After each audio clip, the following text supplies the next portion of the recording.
Hey guys, Navonod on No Limit Hold'em with the COPP, the COP, COP. I don't know about the name. So maybe the COP's out, then we can just call it the COP out. Anyway, Navonod on No Limit Hold'em with the complete OP'd poker course. So I was going to call this a course for beginners, and one of the guys that I've coached kind of laughed at the idea of me doing something for beginners, and I get what he's saying because sometimes I have a little bit of a tough time sticking to basic ideas that are easy and simple, and that's a lot of people's ideas of what beginner's strategy ought to be. But I have a little bit different notion of this, and this is kind of this is the narrative I'm going to push for this quote beginners course, is that if you're a beginner and not necessarily new to poker, but new to taking poker seriously and studying poker, I actually do think that you should learn the things that are fundamental to the game first. I mean, yeah, it's going to take a little bit more time and effort and energy on your part. It's not going to be easy, but spoiler alert, poker is not easy. It's not. Whatever you've heard, whatever you think, if you're kind of thinking like, oh, if I ever decide to take this very seriously, then the money is just going to be very steady, and it's going to be no problem. I know how to create an edge, and I know how to beat the fish. And sometimes I get bored, and sometimes I do things I know I shouldn't. But really, it's pretty simple, and that just isn't the case. There's a lot of misinformation out there. Chances are you've got a lot of poker mythos that's incorrect, that's kind of ingrained into your poker soul. And I really think that before you start trying to memorize hand charts by position and figuring out if you should be open raising ace six suited from under the gun or pocket twos from under the gun in a six max environment online, you should try to figure out why. Like, why would you not decide to open those hands? And under what circumstances might it be correct to do so, and what circumstance could make it less correct to do so?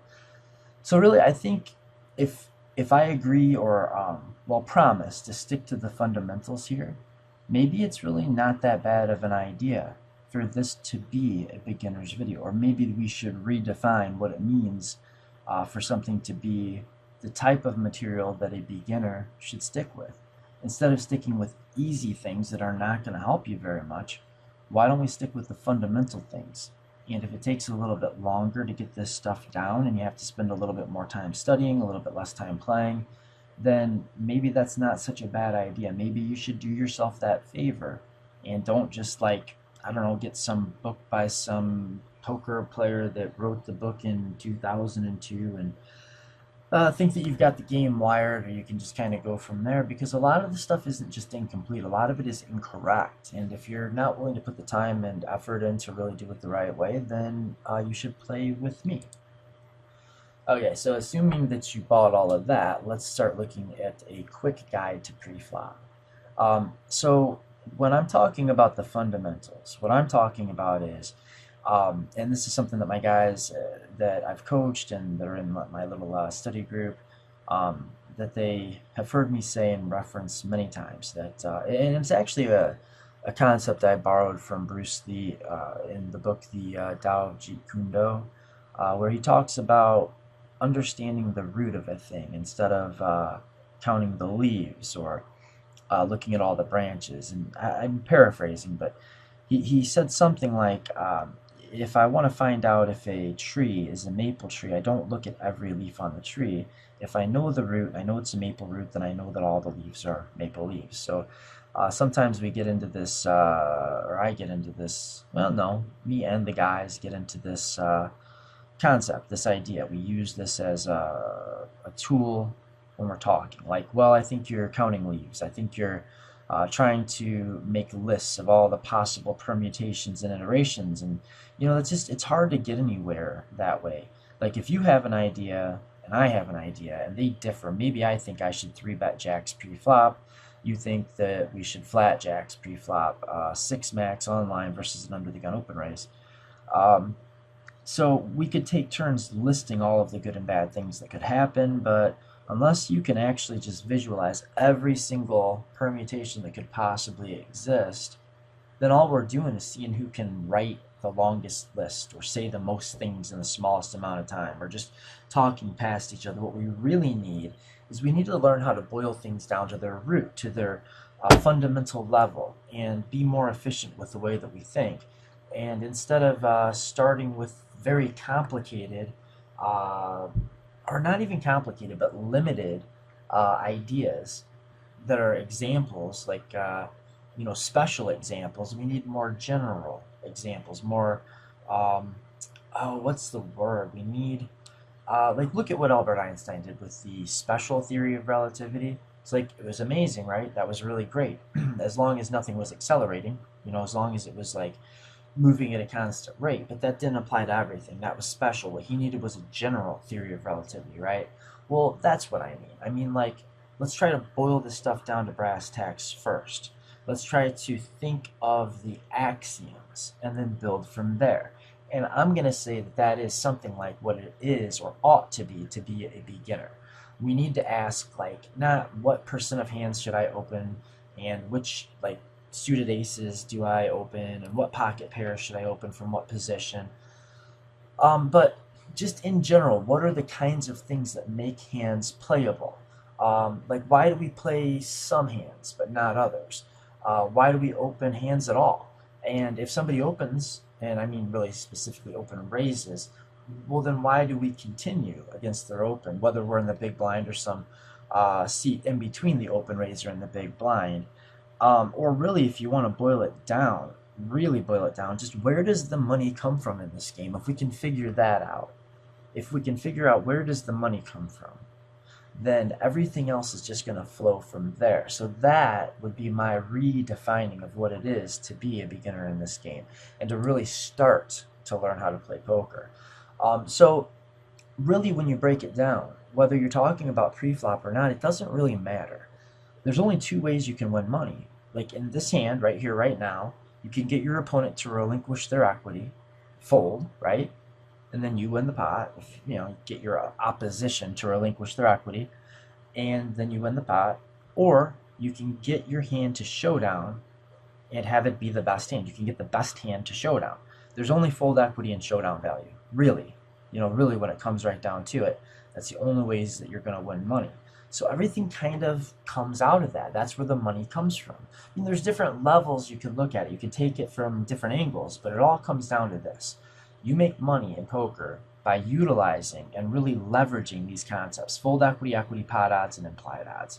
And if you can find some way to make money that doesn't involve comparing your equity to your pot odds and adjusting that to implied odds, and then also using or sometimes using or else using fold equity, and you can explain that to me, I'd be very interested to hear how else you're making money. Because the way I make money at poker is I compare my hand equity to the pot odds. I adjust by the post-flop implied odds and reverse implied odds, or else I'm talking about getting my opponent to fold. That's how I make money. I don't know another way to do it. So why do we open raise then? And another kind of side note is, should we ever open limp?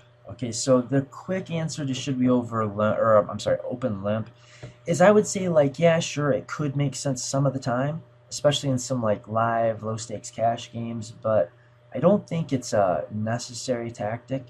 I don't think you're going to lose very much if you just completely eject it from your arsenal. I don't think it's worth very much. I think it could add small amounts of EV, it could reduce some variance, but I'm not sure if it's actually worth going to all the trouble of figuring out all of the reasons that it can sometimes make sense to limp. And definitely if you're playing online where the games play much differently, your opponents are paying more attention, they might be running HUDs. The problem with having like an open raise and open limp range, well, one of the problems, is that it splits your range before the very first. As soon as you act on your hand, you've already split your range.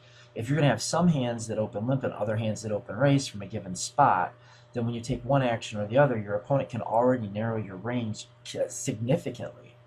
And that little thing might seem like a little thing, but by the time you take whatever your limping range is, and then you take it to the flop, into the turn, into the river, then maybe your opponent is narrowing narrowing you down to like, I don't know, whatever percent, say 20% if you're open limping 20% of your opening range, and open raising the other 80% of the hands that you play from, I don't know, under the gun. Then if you open limp in a given hand, your opponent can already narrow you down to that 20% of your range, so that when you act on your hand on the flop and then on the turn and then on the river, I mean, you're not going to have like a very wide range. It's going to be very narrow and obvious. So that's a problem, and I don't think it's never a good idea. I just don't think it's that good an idea ever.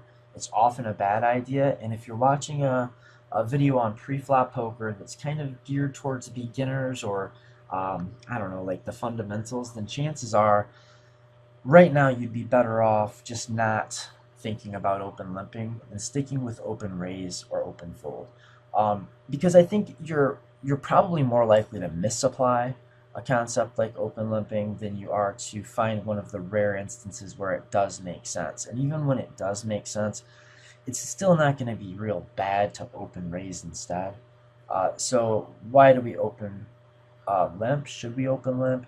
Yeah, I mean, if balance doesn't matter, if you're playing a hand that has implied odds and you're really hoping to go post-flop where you can take advantage of some sort of a post-flop skill edge, maybe position. I mean, there's definitely times when I'm going to over limp, but as a very general guideline, I think you could just get rid of the open limping. I mean, do you really want to mess with trying to balance like limp fold, limp call, limp raise, raise fold, raise call, raise 4-bet? I mean, it's just a lot, right? I say get rid of it, and once you know why I told you to get rid of it, then it's probably about time to put it back in to your arsenal, and you'll still not use it very often. It doesn't come up much.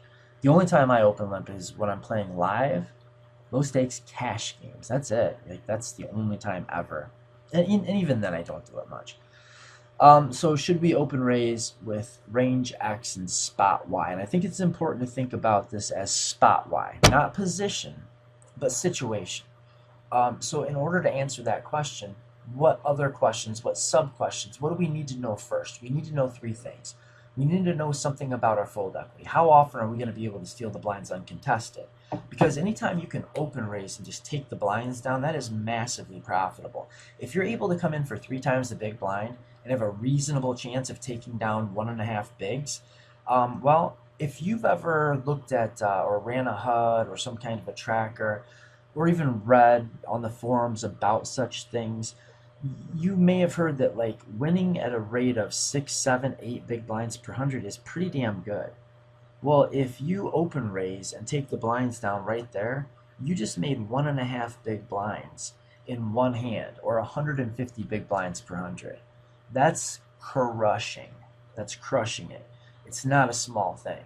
So number one, we open raise to try to take the blinds down. That's a big deal, bigger than most people think, not as big as some people think. The other things to think about is, and I'm gonna stick a flag in that because I'm gonna come back to that. But how do we do when we get called? And this is what I mean. Like, it does make a lot of difference, and it does make a lot of money when you can take the pot pre-flop without having to even see the flop. But it's not the end-all be-all. If you're building a correct range or constructing your range correctly, you should still be able to win money with your range when you get called and have to go post-flop with a lot of your range, with an awful lot of your range. And the other thing that we need to consider is how often are we going to have to fold our hand without even seeing the flop, and how expensive is it going to be? So if I have to use like 5 times the big blind open raise to have any chance of taking the blinds down, then I cannot afford to have to fold my hand without even going to the flop very often. So that's one of those reasons, and this is another thing that just keeps coming back, you'll see over and over. When you're using bigger raise sizes, you should be using tighter ranges, or you could say it just the opposite way. If you're using tight ranges, you should be using bigger raise sizes.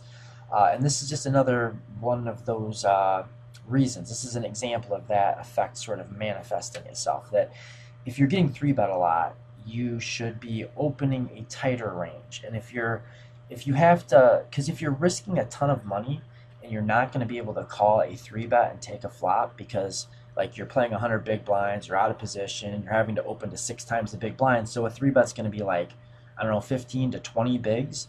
You're not going to do very well flatting and going post flop in a bloated pot out of position with a capped range against a player who has a 3-betting hand that's got position.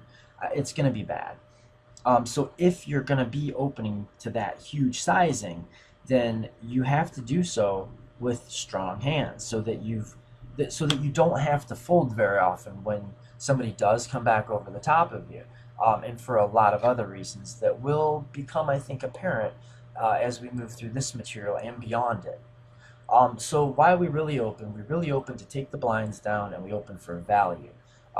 And there's a lot of ways to try to create edges post flop, and that's what I really mean by value is like we raise so that when we get called and we go post flop, we're going to make money on average when those things happen. Now, it's not always going to be the case. The weakest hands in our range would definitely prefer that our opponent just fold. For sure. I mean, if you're opening the bottom of your range and you get called, you should be unhappy about that. Or at least you should realize on some level that that's a negative thing that's not going to be profitable. The strongest hands in your range, however, do not want to take the blinds down. And it's not a small thing, and people are always like, well, you know, you won the blinds, and that would be awesome if you could make this much money per that many hands, but baloney, man. If you've got pocket aces and you open raise from any position, and it gets through and you take the pot uncontested, that's not good. That hurts and it costs you money. And the middle part of your range should really just hope to not be 3-bet. I mean, really you shouldn't mind with the middle of your range if you get called, and you shouldn't mind if the raise gets through and you win the blinds. Either thing should be okay with you.